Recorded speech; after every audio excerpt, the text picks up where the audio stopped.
विशाल जी क्या कहेंगे? अभी राहुल गांधी जंतर मंतर पार्लियामेंट थाने पर मौजूद हैं और वो धरने पर बैठ गए हैं। उनका कहना है जो पैलेट गन चली थी सीजेपी के प्रदर्शन में, उसको लेकर एफआईआर दर्ज कराने की मांग कर रहे हैं। तो क्या कहेंगे? अभी मामला तो सुप्रीम कोर्ट में है, तो आप इस मामले को कैसे देखते हैं जो राहुल गांधी धरने पर बैठे? देखिए, ये बहुत ही वाहियात बात है। उनको समझना चाहिए कि देश कानून से चलेगा और जो डॉक्टर भीमराव अंबेडकर अपने संविधान में लिख कर गए हैं उनसे ही ये देश आगे बढ़ेगा। उन्हें समझना पड़ेगा कि अगर पुलिस एफआईआर नहीं कर रही है तो उन्हें 174(3) जो पहले 156(3) था उसमें मजिस्ट्रेट के सामने कंप्लेन देना चाहिए था।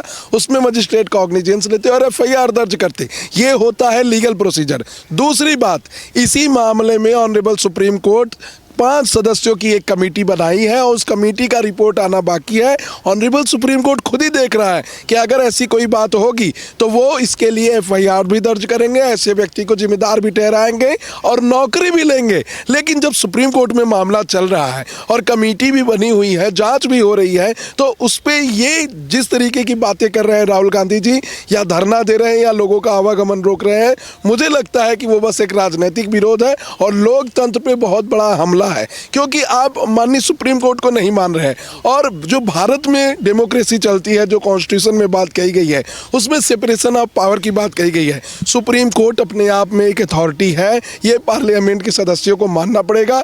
पार्लियामेंट जो लॉ बनाती है उस पर सारे implementation as a guardian of the constitution supreme court ही करता है। तो इस तरीके से अगर सुप्रीम कोर्ट की बातों को कोई नेता कहेगा कि हम मानेंगे नहीं, कोई नेता कहेगा नहीं जी सुप्रीम कोर्ट में जो चल रहा है चलने दो, हम यहाँ से एफआईआर कराएंगे, तो ऐसे देश नहीं चलेगा। एक कॉन्स्टिट्यूशनल बॉडी है, स्टैच्यूटरी बॉडी है, आपको उसे मानना पड़ेगा। चलिए सुप्रीम कोर्ट की भी बात आप मत मानिए, लेकिन जो 156(3) का प्रोविजन है जिसमें आप मजिस्ट्रेट के सामने एफआईआर करा सकते हैं, उसको तो फॉलो करिए। आज के बाद कल अगर एक गांव में कोई व्यक्ति जाता है एफआईआर दर्ज कराने और उसकी एफआईआर किसी कारणवश पुलिस नहीं लिखती है, उसे कंप्लेन केस में डालकर रीजनेबल बिलीफ मानकर सामने वाले एक्यूज्ड को नोटिस देकर इन्वेस्टिगेशन करना चाहती है, तो क्या पूरे गाँव के लोग धरने पर आ जाए और इसी तरीके से एफआईआर दर्ज कराने की मांग करें? तो ये गलत चीज़ है। मुझे लगता है राहुल गांधी जी को ये समझना चाहिए। राहुल गांधी तो लगातार संविधान की बात करते हैं, लाल किताब लेकर वो चलते हैं, लेकिन मामला अगर कोर्ट में है तो ये चीज़ें समझ में क्यों नहीं आ रही राहुल गांधी को? क्या क्या दिखाना चाहते हैं? इससे पहले तो वो पीएम आवास पर भी धरने पर बैठे, अब पार्लियामेंट थाने पर बैठ गए। देखिए, उस पवित्र संविधान का 4 अक्षर भी राहुल गांधी को नहीं पता है। और मुझे तो लगता है कि कांग्रेस जनता पार्टी का जब प्रोटेस्ट चल रहा था, एक व्यक्ति आया अपनी किताब लेकर, कहा कि यही संविधान है। फिर पत्रकार बंधु ने उनसे पूछा कि ये संविधान है तो इसमें खोल के दिखाइए। खोल के दिखाने पे पता चला कि वो उनकी पर्सनल डायरी थी और वो कह रहे थे इस पर्सनल डायरी को मैं अपना संविधान मानता हूँ। मुझे लगता है कि राहुल गांधी जी भी ऐसे ही कोई लाल किताब लेकर इधर उधर दौड़ते रहते हैं और उसे ही अपना संविधान मानते हैं। अगर उन्हें संविधान की उद्देशिका पूछ लिया जाए, प्रियम्बल पूछ लिया जाए, तो मैं गारंटी के साथ कहता हूँ वो नहीं बता पाएंगे। दूसरी बात कि संविधान संवैधानिक ढांचों से चलता है, संवैधानिक व्यवस्थाओं से चलता है। आप इलेक्शन कमीशन को घेरेंगे, आप सुप्रीम कोर्ट को घेरेंगे, आप जब मन होगा तब पार्लियामेंट से वॉकआउट कर जाएंगे, आप किसी बिल पर चर्चा नहीं होने देंगे। ये संवैधानिक मूल्यों के खिलाफ है और मैं मानता हूं कि सुप्रीम कोर्ट को और पार्लियामेंट को रिप्रेजेंटेटिव ऑफ पीपल्स एक्ट में अमेंड करना चाहिए और उसमें ऐड करना चाहिए कि जो भी व्यक्ति अगर संविधान के संवैधानिक कार्यों के उल्लंघन में कोई कार्य करती है तो उनके खिलाफ केस भी होना चाहिए। अब इलेक्शन कमीशन को आप किसी भी बात के लिए सुप्रीम कोर्ट में खींच लाते हैं। कभी कहते हैं कि बैलेट पेपर से चुनाव होना चाहिए, कभी कहते हैं कि नहीं जी ईवीएम मशीन से होना चाहिए, लेकिन हम जो ईवीएम मशीन देंगे उससे होना चाहिए, कभी कहते हैं देश में चुनाव ही नहीं होना चाहिए। तो ऐसे में देश नहीं चलेगा। इन्हें संवैधानिक मूल्यों को पालन करना पड़ेगा। अच्छा सर, वंदे मातरम की मैं बात करूं, अभी बीजेपी कह रही है कि वंदे मातरम पर कांग्रेस घिर गई है और उस मुद्दे को दबाना चाहती है, इसलिए राहुल गांधी ये सब नाटक कर रहे हैं, थाने पे धरना देना। वंदे मातरम की 2 पैरा गाने की उन्होंने कांग्रेस ने माना है कि हम 2 ही छंद गाएंगे। इसको लेकर क्या कहेंगे वंदे मातरम पर जो विवाद? देखिए, इस बार 15 अगस्त को पूरे देश ने मान लिया कि हम अपने वंदे मातरम का 150वीं वर्षगांठ मना रहे थे और इसको हर जगह सभी संवैधानिक ढांचों में बजाया गया। इवन सुप्रीम कोर्ट में भी वंदे मातरम का फुल फॉर्म बजाया गया। और जब देखा जाता है कि कांग्रेस के कार्यालय पे ये चलता है तो जो देश विरोधी लोग हैं उनको खुजली होने लगती है और उससे कहीं ना कहीं प्रतिकार करने लगते हैं। और सिर्फ वंदे मातरम के जो एफआईआर उनके खिलाफ होने वाले हैं उसको नहीं दबा रहे हैं, ये उस चीज को भी दबा रहे हैं जो अपने एक बंधु के साथ ये मेलोनी से मिलने वाली बात कर रहे हैं। एक देश की प्रधानमंत्री जो अपने देश को, अपने राष्ट्र को, अपने लोगों को रिप्रेजेंट कर रही है, उनके बारे में ऐसा भद्दा मजाक करना मैं नहीं मानता कि किसी भी लीडर ऑफ अपोजिशन को शोभा देता है। लीडर ऑफ अपोजिशन भविष्य में प्रधानमंत्री हो सकता है, उन्हें अपने क्रियाकलापों से देश को बताना चाहिए कि कैसे हम देश को आगे बढ़ाएंगे। अगर यही कर्तव्य रहे, यही क्रियाकलाप रहे तो मैं विश्वास के साथ कह सकता हूं इस जन्म में वो कभी प्रधानमंत्री नहीं बनेंगे। अच्छा, वंदे मातरम पर क्यों ये विवाद चल रहा है? जब लागू हो गया तो कांग्रेस क्यों इस चीज़ से बच रही है कि दो ही छंद गाएंगे हम? देखिए, कांग्रेस हमेशा तुष्टीकरण की राजनीति करती है और वो कहीं ना कहीं देश में जो मेजॉरिटी लोग हैं उन्हें लालच देकर और जो माइनॉरिटी हैं उन्हें अपना सगा बताकर हमेशा से राजनीति करने का काम किया है।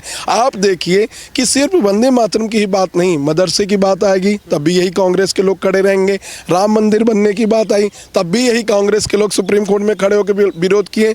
वक्फ बोर्ड की बात आई तब भी यही कांग्रेस के लोग विरोध किए। इवन हद तो तब हो गई जब तमिलनाडु के अंदर, कर्नाटक के अंदर कई ऐसे मंदिर थे जहां दीप को जलाना एक प्रोसेसन होता है, वहां पर जब दीप हाई कोर्ट के आदेश के बाद जलाया गया तो वो जज के खिलाफ इंपीचमेंट लेकर कांग्रेस के लोग चले गए। तो ऐसे मुद्दों में मुझे लगता है कि कांग्रेस को सुधरना पड़ेगा, नहीं तो फिर आगे देश नहीं बढ़ पाएगा।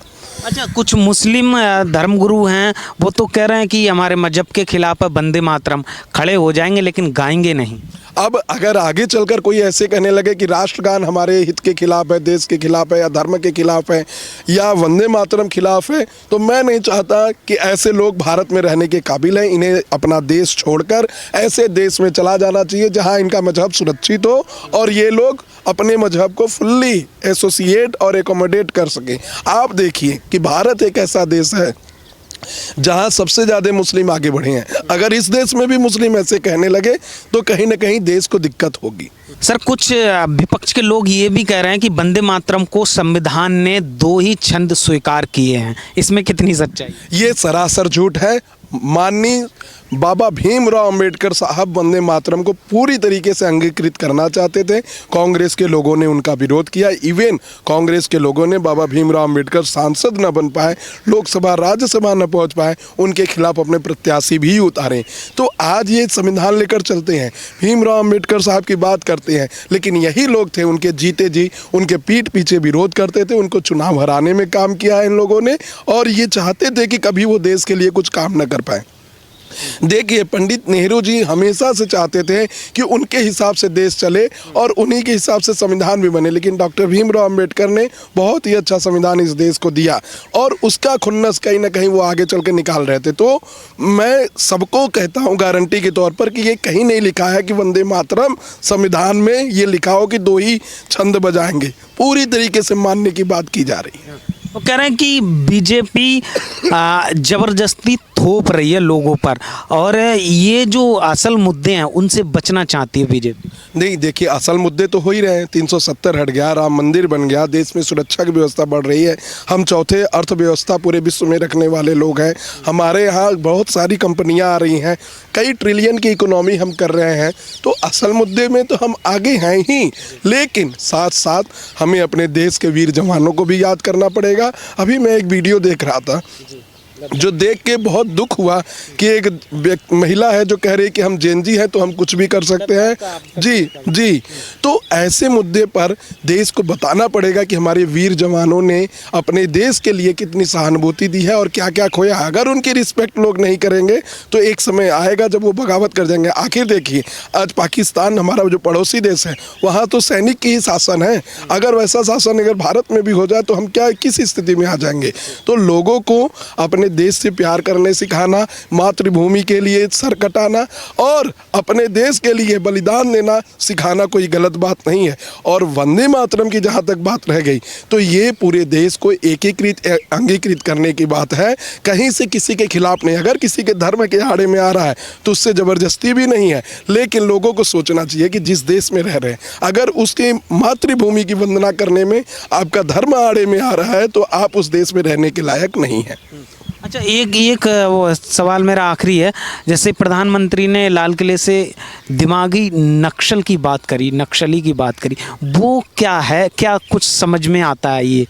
जी 100% उन्होंने सही बात की। देखिए, जब आप देश में कोई भी प्रोटेस्ट देखेंगे, मोदी तेरी कब्र खुदेगी इंशाअल्लाह इंशाअल्लाह, आप आदरणीय प्रधानमंत्री जी को गाली देंगे, इवन कहेंगे कि हम असम को, चिकन नेक को अलग करके चाइना को दे देंगे, अलग से राज्य बना लेंगे।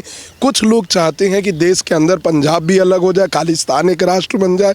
तो ऐसे में जो लोग हैं, मैं मानता हूं कि वो मानसिक नक्सलवाद ही है, क्योंकि वो चाहते हैं कि देश में ऐसी चीज़ें हों जिससे कि देश टूटे बिखरे और कई खंडों में बंट जाए। हम तो पूरे विश्व को अपना एक परिवार मानने वाले लोग हैं, हम अपने ही देश को कटता हुआ कैसे देख लें। और मैं जानता हूं कि आदरणीय प्रधानमंत्री नरेंद्र मोदी जी जब तक कुर्सी पर रहेंगे, किसी की हिम्मत नहीं है कि भारत का एक टुकड़ा भी अपने यहाँ अलग करा दे।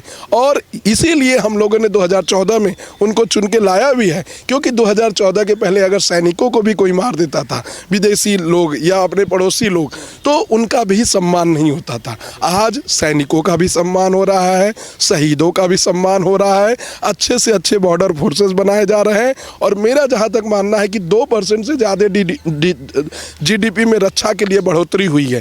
तो ये सब चीज़ें अच्छी हैं और काम बहुत हुए हैं, लेकिन कुछ ऐसी चीज़ें हैं जिस पर सरकार को सोचना चाहिए, जैसे कि महिला रिजर्वेशन बिल। अगर उस पर विपक्ष साथ देता तो आज वो भी हो जाता और हमारी देश की महिलाओं को बहुत बड़ा आभार मिलता इस गवर्नमेंट से कि कैसे उनका भी रिप्रेजेंटेशन पार्लियामेंट में, सुप्रीम कोर्ट में, चाहे और भी देश के अन्य भागों में मिलता।